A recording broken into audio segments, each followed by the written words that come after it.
Hello kind people of YouTube and welcome back to another video. Today, as always, we're going to take a quick look at the markets and then at some news coming out of the crypto world today. Looking at the markets, we see a minor recovery today. The market cap up to 123 billion, almost 124 billion. That is up a couple percentage points over yesterday, but not a ridiculous amount. Now, notably, Bitcoin did scratch $4,000 earlier today, but it has now fallen below that again. Still, if we're looking at 24 hours ago, we see pretty much everything here in the green. Now, in the top 10, everything green, and we need to go all the way down to 13 to see something in the red. And it's IOTA, only down 0.42%. That is not that terrible. Leaders of the pack today, XRP, Bitcoin Cash, and Litecoin, surprisingly. But nothing particularly interesting going on aside from that. Now, we've seen these minor corrections a couple times in this week and a half or so of crashes. Don't get too excited yet. This doesn't necessarily mean we are through the worst. We have seen these a couple times where the drops seem to stop, where we recover a tiny bit, but then a day or two later the markets fell down again. So don't get too excited. A lot of people are still predicting that Bitcoin will reach $3,000 and the market drop alongside it before we can engage in the next bull run at some point in the future. And we see 24-hour volume still at almost 20 billion. There is still a lot of movement here. And as long as that volume is high, we risk the prices dropping again, because that means there's still a lot of activity. People are still restless right now, and who knows what will happen in the next couple days. But people have thoughts about the future of Bitcoin and the crypto markets in general, and here we have some statements by the CEO of Shapeshift, Erik Voorhees, who is of course frequently in the news. Now, not going to read the whole thing. If you want to read these articles yourself, they will as always be linked in the description. On Saturday, after Bitcoin's days of relative stability at $4,300, a fresh wave of selling pressure washed over crypto investors across the globe, sending Bitcoin well below its purported support levels at $4,000 and $3,800. The move, which came alongside an influx of trading volume, came seemingly unanswered at first. Bitcoin's market cap shriveled to a mere 62 billion, while altcoins underwent a sharp sell-off, sending this industry's cherished assets off metaphorical cliffs. Although the market has since seen a respectable recovery, this didn't stop this industry's critics from taking to Twitter with glee, claiming that their nonsensical predictions had been proven right. I mean, you always see this every time the crypto markets fall, even the tiniest bit. You have a lot of self-righteous people, a lot of very self-satisfied people on social media and on the mainstream news, talking about how they predicted this all along, how cryptocurrency is a scam, how Bitcoin is a scam, how everyone is going to lose all their money, how this bubble is crashing, is popping, and will never recover. Now, that's of course nonsense, because if you've actually been paying attention, you know that all prices are still higher than they have ever been before late 2017. So all of that is of course utter nonsense. But let people talk. If they don't want to invest in the crypto world, that's their problem. In a couple of years, they are going to be mad, and I'm going to be laughing at them. I'm going to be laughing because they were so self-satisfied. They were so convinced that they were right. And they were making fun of people who had invested in crypto. They were enjoying seeing people lose money. And honestly, at that point, you deserve to miss out on this. But back to the article. You have read that title and wondered, if bears are euphoric, why is the CEO of Shapeshift bullish on Bitcoin? Well, in the following tweet issued on Saturday, I'm completely out of it right now. I'm so sorry, I'll start over.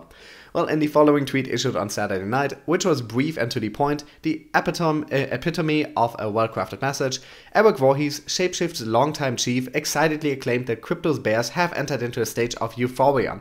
And his tweet said, the collapse is simply the euphoria stage of the bears. And he's referring, of course, to the psychology of a market cycle. If you've been paying any attention to investment, to the investment world, you will know that this has been, this is a well-known image. There are variations of it, but this is a well-known one.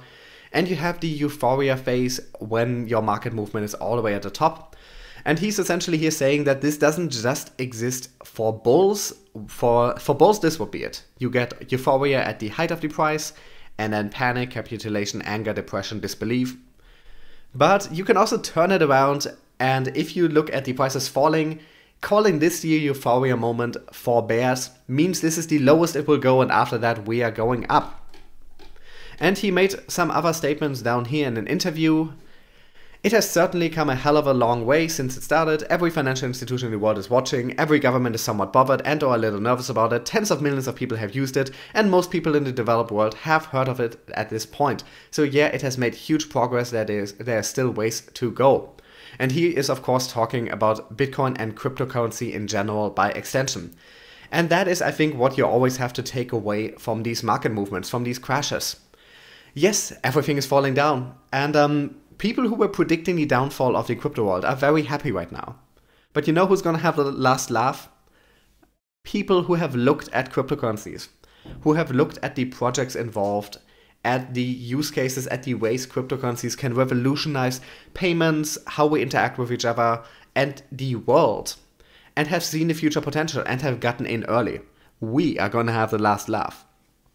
And this is something this comment here puts nicely. He has seen all the progress that Bitcoin and cryptocurrencies in general have made in public awareness, in technology, in financial institutions adopting it, in companies adopting it. And I have also seen that. And if you've been paying attention, you know where this is going. Because there's only one direction it can go, and that is up. But let's get into some actual news, because this first one, I don't want to call statements and predictions news, because those are more analysis. But this is actual news. Coincheck completes token additions with Ripple Factor relaunch.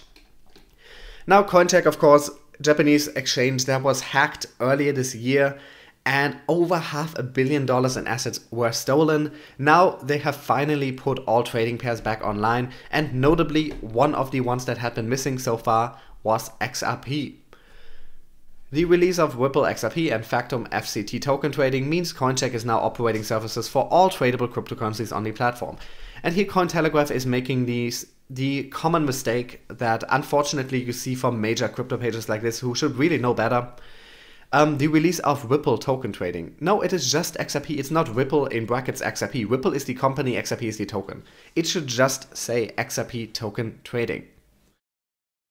Coincheck has been steadily resuming as each service's technical safety is confirmed through the support of external experts, the release stated, adding, as of the announcement today regarding XRP and FCT, Coincheck has resumed depositing and purchasing services for all tradable cryptocurrencies on Coincheck. And some things are yet to go live. Here it says leverage transactions and affiliate service, but that is set to go live in due course. So that could be any time. But it seems they've been actively rebuilding. Now, I'm not gonna tell you to put any money in this exchange that was so spectacularly hacked.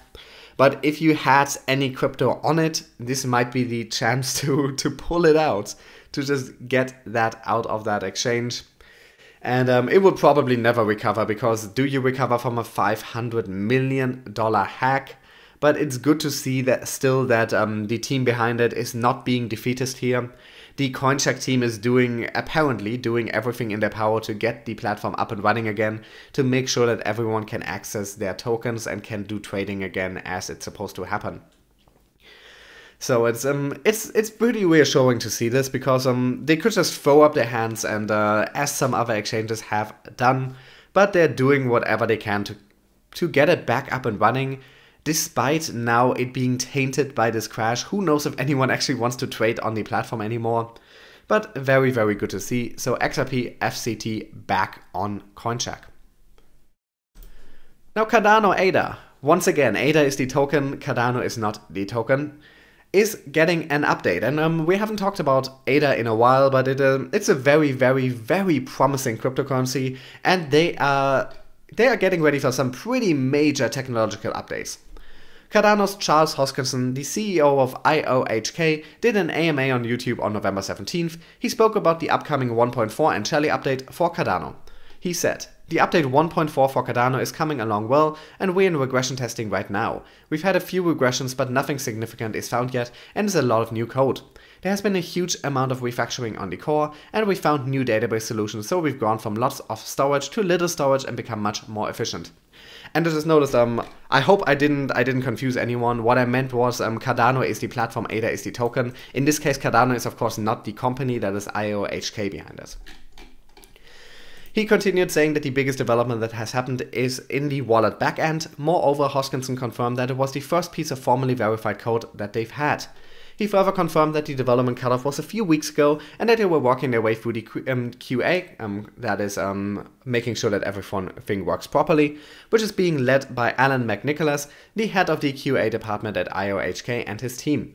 He further stated, the update won't be taking much longer, I'd say a few more weeks, and hopefully we should have the update 1.4 release by end of November or early December, and it's the most significant update we've ever made to the Cardano ecosystem.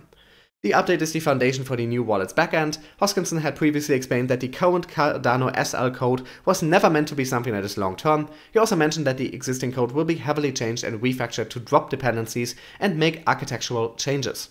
And he added, this is his last quote, I promise, after the 1.4 update, every update is going to be Shelley related, so the first major update will be basically some new code for Ouroboros BFT, and that'll get us all aligned up so that we can start moving towards it. He said that there were 5 different teams that were testing implementations, and that they've published a paper.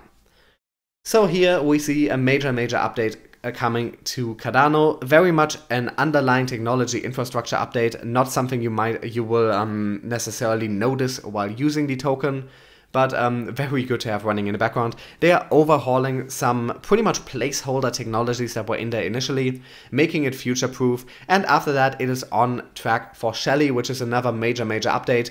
Shelley adds new functions to the blockchain, like I believe proof of stake is coming with Shelley, as well as some other stuff, but don't quote me on that.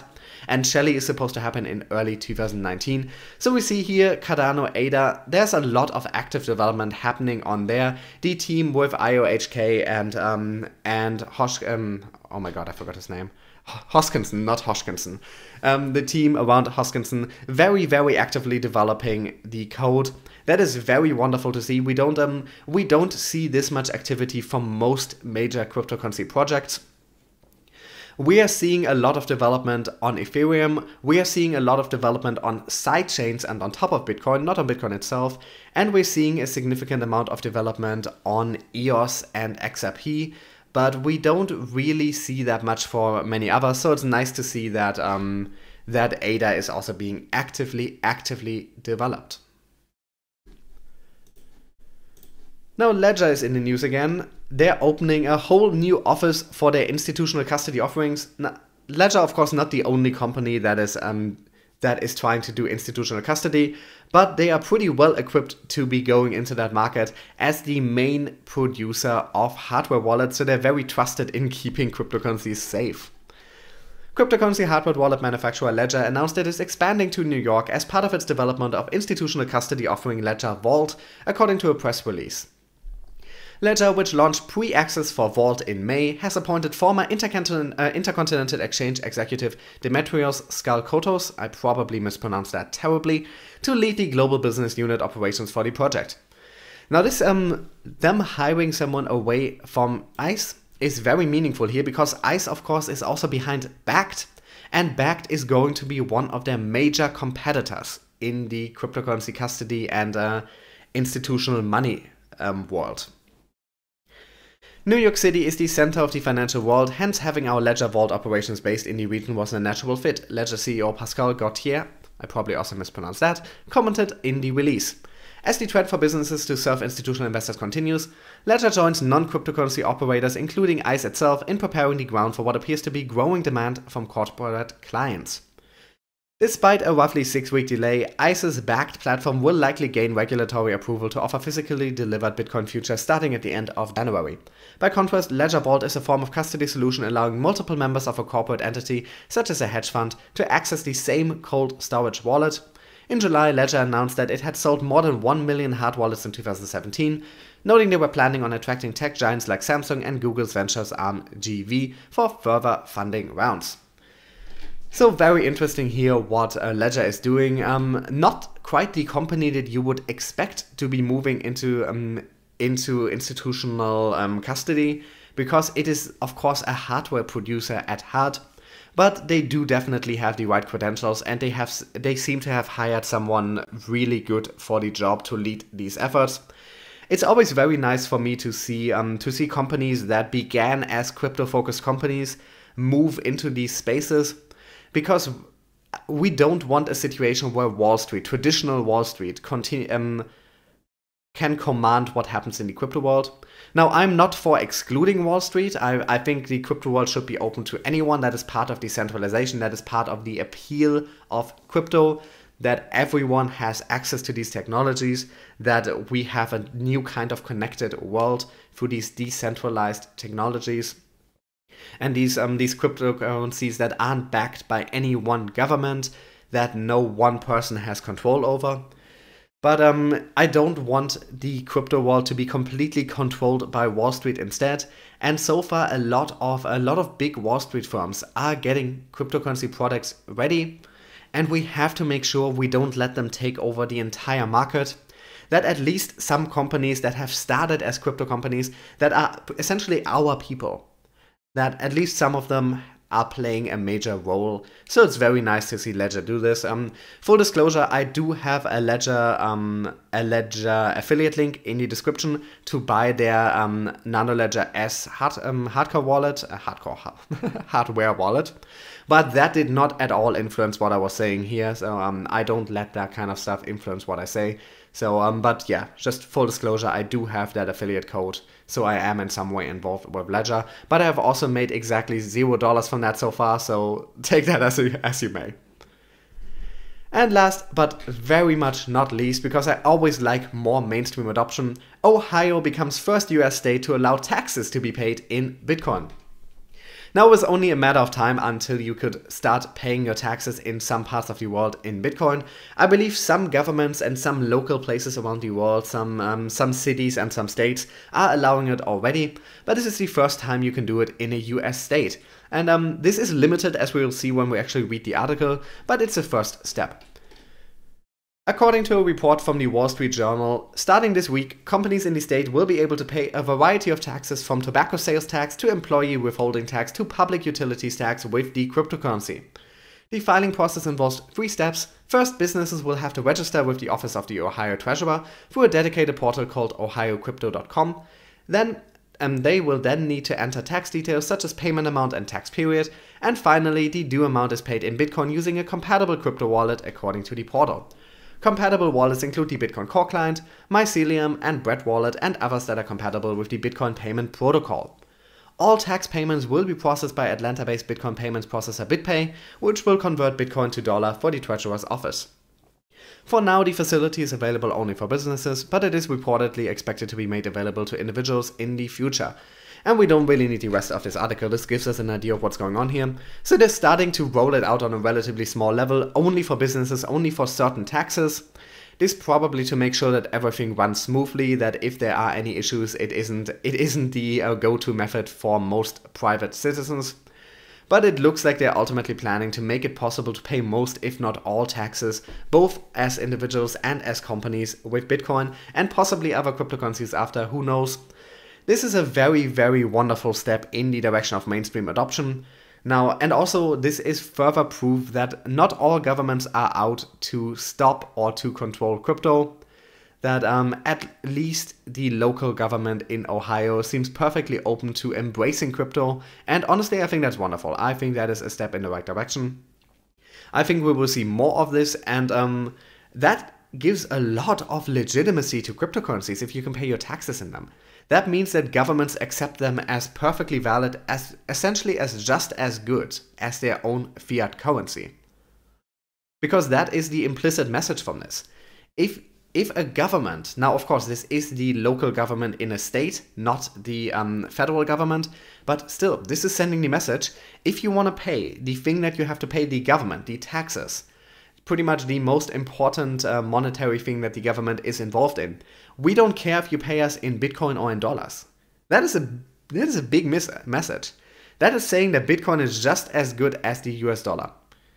So, very big message that Ohio is sending here. I hope to see more of this, not just in the US, but worldwide, and hopefully not only in Bitcoin, But it makes sense that Bitcoin will always be the first for these kinds of things. Well, not necessarily always, but right now and at least for the next couple months and maybe years, Bitcoin will always be the first that that does all of this stuff. Hopefully other cryptocurrencies will be accepted soon too. Hopefully other taxes will soon be able to be paid with this, and hopefully other states and other countries will also adopt this. And with this hopeful mass adoption news, I will end today's video. As always, thank you so much for watching. If you're not subscribed to my channel already, you should probably change that. If you want to read any of these articles yourself, the links are in the description.